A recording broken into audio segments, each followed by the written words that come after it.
अगर कोई महिला पूरे देश की सबसे ताकतवर इंसान बन जाए तो क्या वो तानाशाह कहलाएगी या इतिहास की सबसे मजबूत नेता। 31 अक्टूबर 1984 सुबह के 9:20 दिल्ली में गोलियों की आवाज गूंजी और भारत की सबसे ताकतवर महिला जमीन पर गिर पड़ी। उसका नाम था इंदिरा गांधी। ये कहानी एक ऐसी लड़की की है जो प्रधानमंत्री की बेटी थी लेकिन अपनी पहचान खुद बनाना चाहती थी।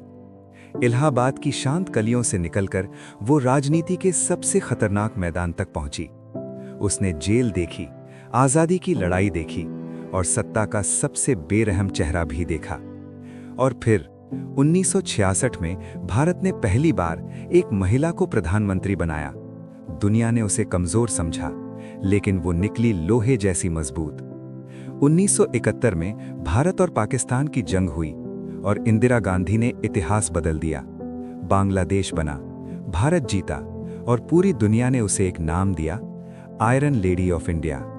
वो सिर्फ एक नेता नहीं थी, वो भारत की आवाज बन गई थी। लेकिन ताकत जब ज्यादा हो जाए तो डर पैदा करती है।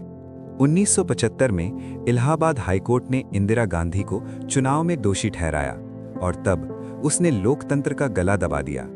देश में लगी इमरजेंसी, अखबारों पर ताले लगे, नेताओं को जेल में डाला गया और जनता की आवाज खामोश कर दी गई।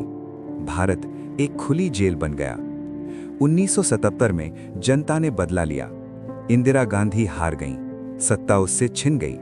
लोगों ने सोचा अब उसका अंत हो गया, लेकिन इंदिरा गांधी इतनी आसानी से हार मानने वालों में से नहीं थीं। 1980 में वो फिर सत्ता में लौटी, लेकिन अब देश जल रहा था।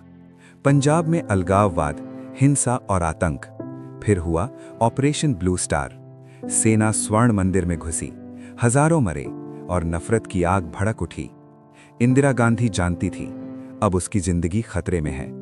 31 अक्टूबर 1984 उसके अपने बॉडीगार्ड उसके सामने खड़े थे और कुछ सेकंड बाद गोलियां चली। भारत की प्रधानमंत्री अपने ही सुरक्षा कर्मियों द्वारा मार दी गईं। देश थम गया, इतिहास कांप गया।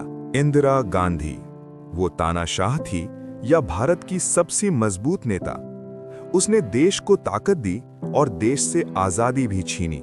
लेकिन एक बात तय है, इतिहास उसे कभी भूल नहीं पाएगा, क्योंकि वो सिर्फ एक नेता नहीं थी, वो एक तूफान थी।